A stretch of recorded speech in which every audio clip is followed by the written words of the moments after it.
With people coming over for dinner, it's time to fire up the pizza oven. This is our D105 oven, built as a kit from the Melbourne Fire Brick Company. The oven is made from refractory brick and has an internal diameter of 105 centimetres. Now let's get started. First you'll need a good supply of kindling to kick things off. I prefer to use red gum in the oven, so we'll need to cut some small pieces to start off with. To build the starting fire, we're going to need some bigger red gum pieces to act as buffers and support the stack. Now let's build the starting fire. I like to use a scrap piece of cardboard as a base. Place the two large red gum pieces next to each other with a gap in between.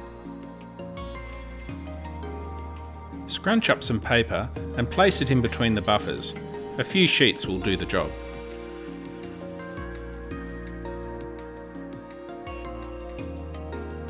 Now set out your first layer of kindling timber across the gap. Leave some space in between each timber for air to circulate. Build up some more layers, alternating the kindling each time.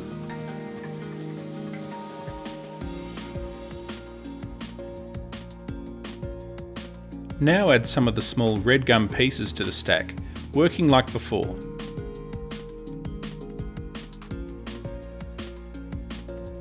With the stack ready to go, gently push it into the centre of the oven with your peel.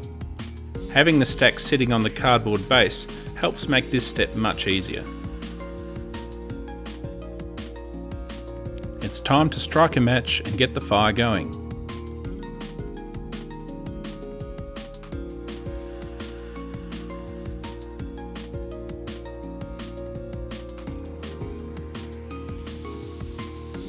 As the fire is just starting in a cold oven, you'll see a lot of smoke at first. Don't worry about this, as the fire builds up, the smoke will clear by itself. After a few minutes, the kindling is well alight and the smoke level has dropped off. More importantly, there's a lot of flame and heat going into the red gum pieces to get them burning. With the fire burning in the cold oven, a layer of soot will cover the inside surface of the dome, turning it black. After 10 to 15 minutes, the kindling has done its job and the red gum is burning well.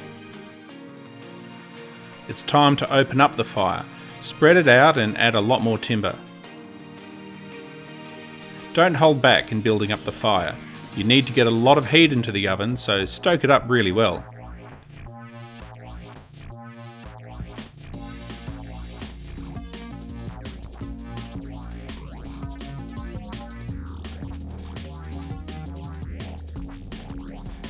Keep checking in on your fire as it burns, repeating the process of opening it up and adding timber.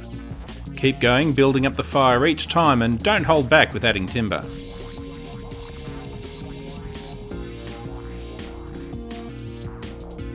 As the fire grows in strength and the oven heats up, the smoke will start to clear.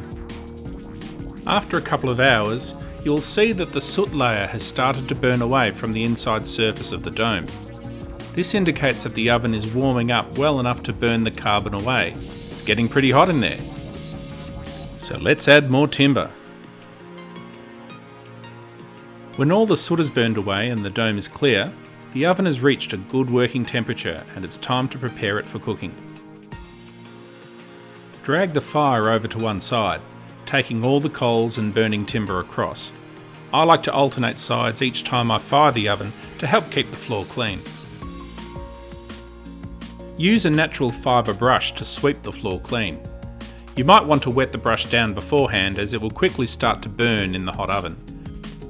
But whatever you do, don't use a plastic or nylon brush for this. You can check the oven temperature by taking a small amount of flour and tossing it onto the oven floor. After a few seconds it will start to burn, and here we're good to go. The oven's ready, so get your base and load it up with whatever you like and make some pizza.